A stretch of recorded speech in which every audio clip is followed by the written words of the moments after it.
Client പറഞ്ഞ രീതിയിൽ result കൊടുക്കാൻ പറ്റാത്ത സിറ്റുവേഷൻസ് പലപ്പോഴും നമുക്ക് ഉണ്ടായിട്ടുണ്ടാവും അല്ലേ? ക്ലയന്റിന് എക്സ്പെക്ടേഷൻ മാനേജ് ചെയ്യാൻ പഠിച്ചാൽ ഈ സിറ്റുവേഷൻ നമുക്ക് നൈസായിട്ട് ഹാൻഡിൽ ചെയ്യാം. സോ അതെങ്ങനെയാണെന്ന് നോക്കാം. Educate the client. ഒരു ക്ലയന്റ് അവരുടെ റിക്വയർമെന്റ് പറയുമ്പോൾ അല്ലെങ്കിൽ അവരുടെ എക്സ്പെക്ടേഷൻ പറയുമ്പോൾ ഫസ്റ്റ് വൺ നമ്മളത് മനസ്സിലാക്കി അത് പറ്റുന്നതാണോ പറ്റാത്തതാണോ എന്ന് ക്ലയന്റിനെ എഡ്യൂക്കേറ്റ് ചെയ്യണം.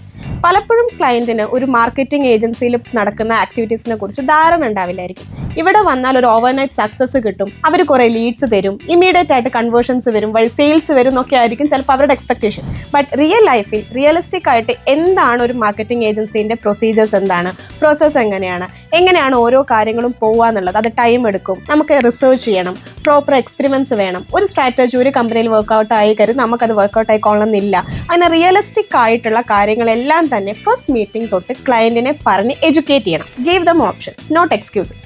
നോ എന്നുള്ള വാക്ക് കുറേ പ്രാവശ്യം കേൾക്കുന്നത് നമുക്കും ഇഷ്ടമല്ല, എസ്പെഷ്യലി ക്ലയൻസിന് അത് തീരെ ഇഷ്ടമല്ല.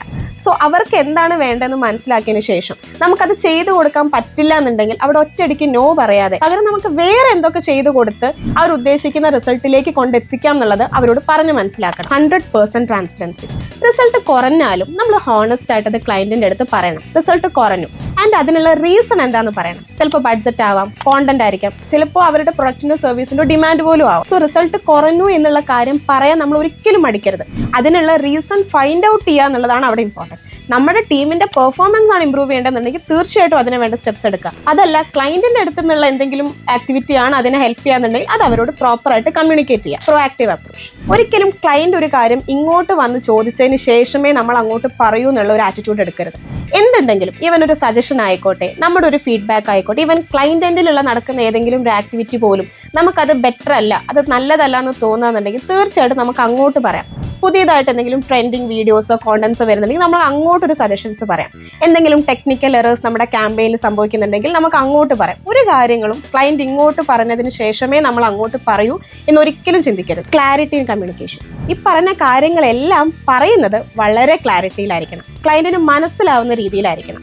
പലപ്പോഴും വരുന്ന ഒരു കോൺഫ്ലിക്റ്റ് എന്താ വെച്ചാൽ ടെക്നിക്കൽ ആയിട്ടുള്ള കാര്യങ്ങൾ പറയുമ്പോൾ പല ക്ലയൻസിനും അത് മനസ്സിലാവില്ല. സോ ക്ലയന്റിന് മനസ്സിലാവുന്ന രീതിയിൽ സിമ്പിൾ ആയിട്ട് വേണം കാര്യങ്ങൾ പറഞ്ഞു കൊടുക്കാൻ. റിലേറ്റബിൾ ആയി അവർക്ക് മനസ്സിലാവുന്ന ചില സ്റ്റോറീസിലൂടെയോ എക്സാമ്പിൾസിലൂടെയോ നമുക്കത് പറഞ്ഞ് മനസ്സിലാക്കിക്കാം. സോ എങ്ങനെ ക്ലയൻസിൻ്റെ അടുത്ത് ടെക്നിക്കലായ കാര്യങ്ങൾ കുറച്ചുകൂടെ സിമ്പിളായി മനസ്സിലാക്കി കൊടുക്കുക എന്നുള്ളത് അടുത്ത വീഡിയോയിൽ നമുക്ക് കാണാം.